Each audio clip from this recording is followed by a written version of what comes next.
Nako, heto na po mga kaubayan. John Vic hinarang ang Brave 18. Nako, Rimulya di nakapalag kay Senator Robin Padilla. Brave 18 nakapasok na sa Senado.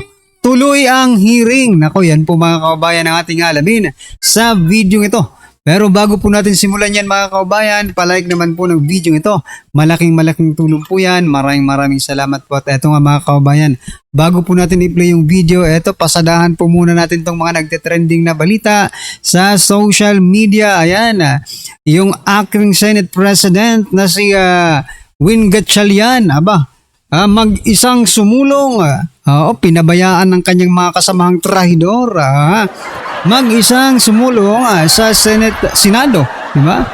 At nagkaroon po siya ng press con. Ayan, sabi niya po dito, kanina ay yung 18 ex-marine hindi raw makakapasok sa Senado. Ayon yan kay Win Gatchalian. Ayan, ayaw nilang lumabas ang katotohanan. Nako, napanood nyo na ba? Napanood ko na rin at tahasan ngang ibinulgar ng 18 Marines.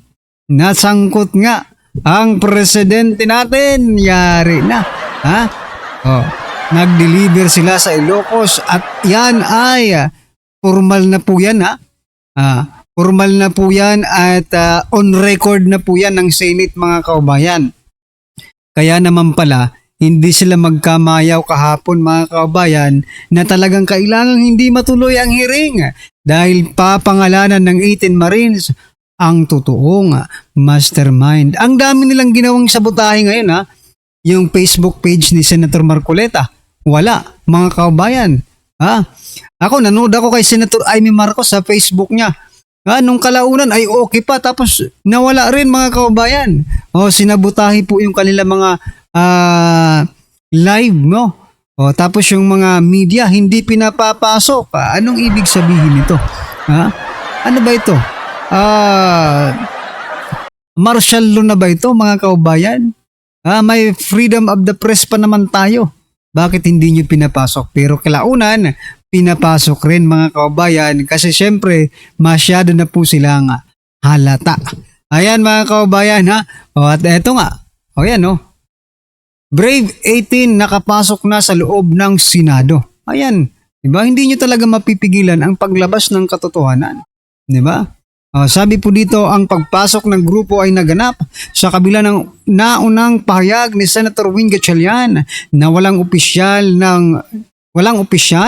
na Blue Ribbon hearing na nakatakda ngayong araw sa kabila ng pahayag ni SP Cayetano na tuloy ang pagdinig. Ayan. Ito pong naging komento ng ating mga kaubayan patungkol dyan.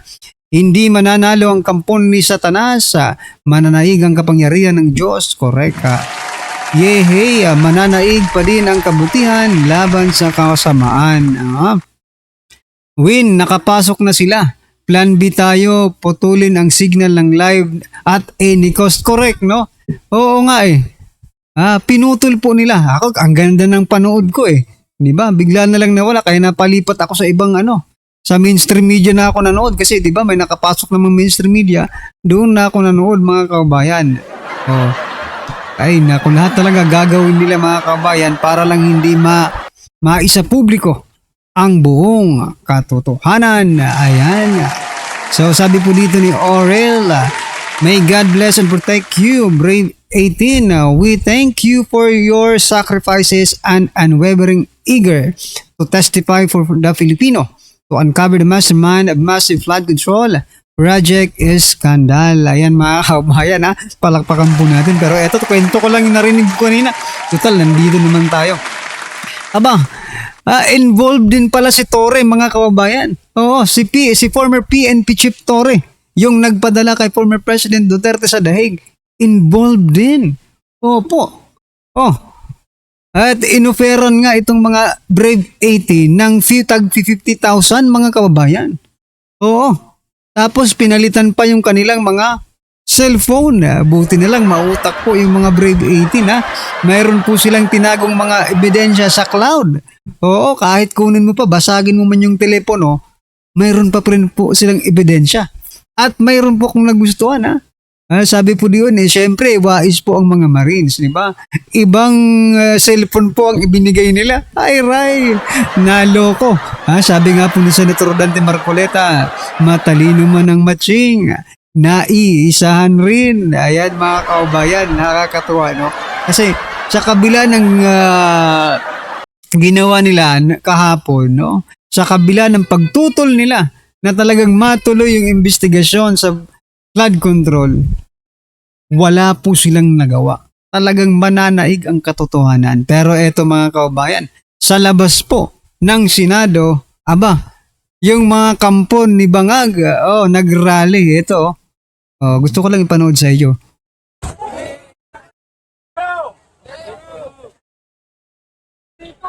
Anong let's go?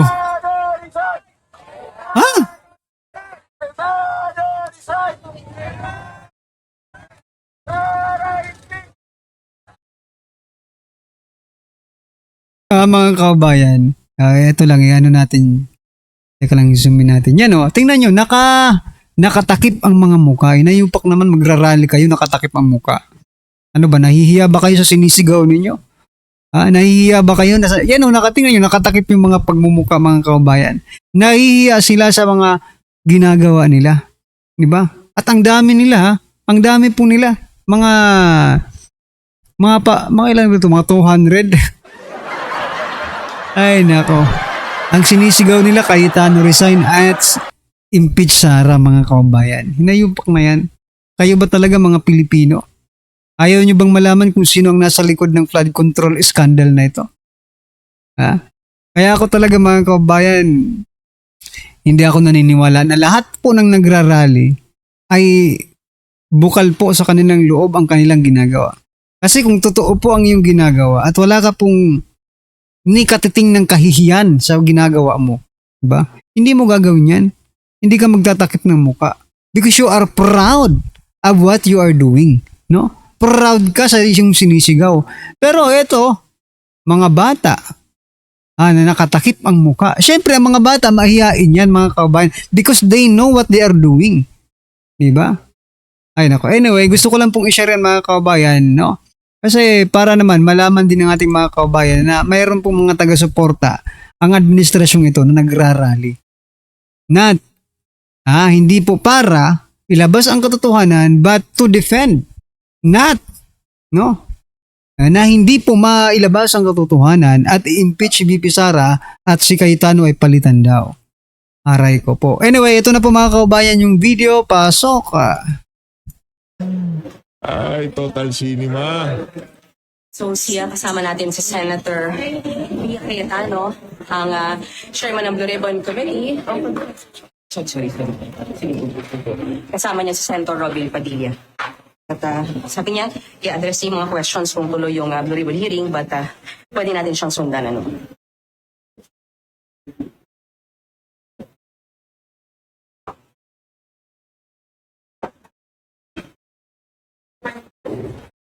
Ano, darating ba si Senator Bato? Gano'n? Diyan tumakbo si Senator eh.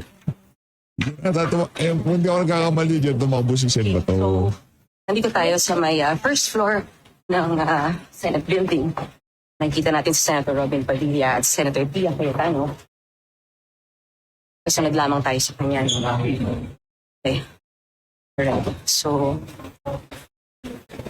naunang sinabi ni Acting Senate President Alan Cayetano na hindi tuloy ang Blue Ribbon hearing, pero narito ngayon ang chairman ng Blue Ribbon bago palitan ni Senator Erwin Tulfo at Senator Pia Cayetano.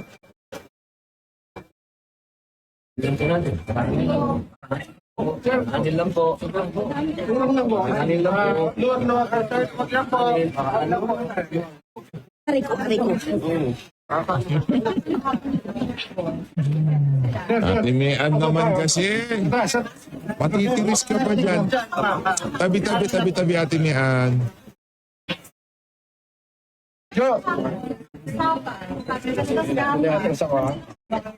Senator Robin Padilla, parang bodyguard din dito sanay na sanay yan si Senator Robin Padilla.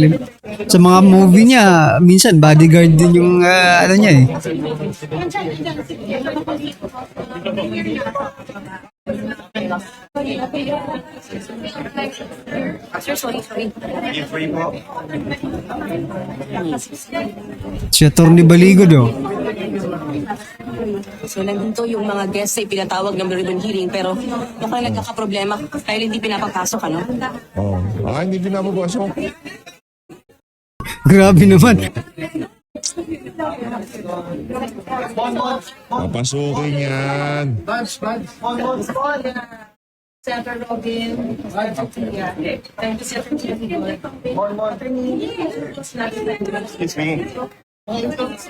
Wala. Walang po. Hindi pwede. Hindi pwede. Ano ba't pipigilan nyo? Pasukin nyo. Pasok yan. Marines, ano? Sinasama ni Senator Pia Cayetano, ano? Hindi. Walang tulakan. Walang tulakan. Okay. Mga senador yan. Mga senador din yan. Oh, hindi papasok yan.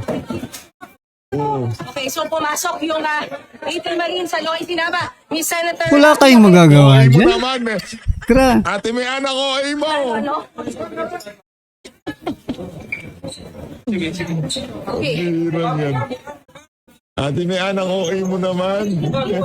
Okay, so Sinama lang. nakapasok yung mga 18 Marines na kasama sa guests sa for the Blue Ribbon Committee at isinama sila ni Senator Pia Cayetano. Si John Vic, oh, John Vic. Oh, ha? Suntukin mo na yan. Senator... Ay, si John Vic. Parang ginagawa si John Vic. Si John Vic. John Vic. Senado yan. Senado yan, John Vic. Pia Cayetano. John Vic, Senado yan. Senado yan, John Vic. Wala ka sa Malacanang. Pero ang baboy mo, John Vic. Tama. Yung Ang bira niya. Walang yung John Vic Remulla. Marines, ano? John Vic. Hindi pwede. Aray-aray.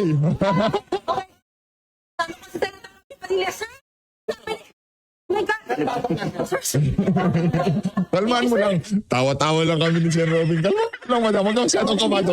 Sa lead mo kasing yan, masyado kang manghang. Senator Robin, anong nangyayari po? Parang hindi niya alam, ah. So, kagit-gitan sa likod, sa ilalim. So ba dahil hinarang ni Secretary John Vic Remulla, sila Senator Pia Cayetano at Senator Robin Padilla. Nabing ba do? Nandito po ba sila? Sino na lang magsalita? Okay. So, Yari. nagkagit-gitan sa... Dito naman, alam mo lang sa May pasok po ba? Tanong ka ng tanong, eh. Yung Senator, ipinasok ni Senator Pia Cayetano, sinabay niya yung 18 Marines, pero nakita natin na hinarang siya. DDI at Walang yung John Vic Remulla daw nagkalat sa Senado. Sinto talaga. Ang biro yan. John Vic Remulla. Okay. Hold on. Ito na. Si Adner Okay, Bioza. so what we can see right now, ito yung mga Marines, ano? walang nagawa. Hindi kasi hawak ng DIL diyang Senado. Kung equal branch yan ng Malacanang, tapos gaganyanin mo yung mga tao dyan, ninayupa ka, John Vic. Wala kanya nagkakagulo siya. Nagkakagulo sa mata kanya. Parang nakikita ko na, John Vic, itulak mo, John Vic. Ano ba yan, John Vic? John Vic, itulak mo! Galing tayo sa first floor ng Senado kung saan kinaharang yung pagpasok ng resource persons. Waba sila Senator Pia Cayetano at Senator Robin Padilla, nasundan natin siya. At ang ginawa... Ito mga reporter na ito, gusto ko lang itanong sa inyo. Hindi ba kayo nagtataka bakit gusto nilang harangin? Bakit, di ba? Bakit gusto nilang patahimikin yung investigation? Kahapon hindi nyo tinanong yung mga minority. Sir, bakit po ba ayaw na ayaw yung matuloy yung yung Blue Ribbon? Napakaganda niyan eh, di ba? Malalaman po nating lahat kung ano po ba talaga yung punot dulo nito. Yeah? Mga reporter, mga media practitioner, yung mga totoo pakitanong naman. Hinahayaan nyo lang eh. Diba? Pakitanong naman ang purpose nila kung bakit nila kailangan harangan yung investigasyon ng flood control. Diba? That is a simple question, mga kababayan. na maaaring tayong lahat ay maliwanagan kung ano man ang rason nila kung bakit gustong-gusto nila na hindi matuloy yung investigasyon dyan sa flood control. Because most of Filipinos, mga kaubayan, yeah, really want to know. Gusto nating lahat malaman. Kung ano po ba talaga ang simula, ang pinagmulan, ang totoong dahilan ng mga nangyayaring ito at kung sino-sino po yung nakinabang sa pagnanakaw sa kaban ng bayan. Diba? As simple as that. Wala man lang sa inyo nakatanong yan. Mainstream media. Mga pipi ba kayo? Or nagbubulag-bulagan kayo, di ba? Sabi nga ni Sir Jay Sonsa, mga envelopmental media. Kasi may mga envelope kasi, mga kaubayan. Anyway, yan. Nakita niyo po kung paano harangin ni John Vic Remulla. Si Senator Robin Padilla kasama po ang Brave 18 Marines at si Senator Pia Cayetano, mga kaubayan. Ano po ang inyong masasabi dyan? Just comment down below. At syempre, huwag pong kalimutang i-like ang video ito. Malaking tulong po yan. Maraming salamat po.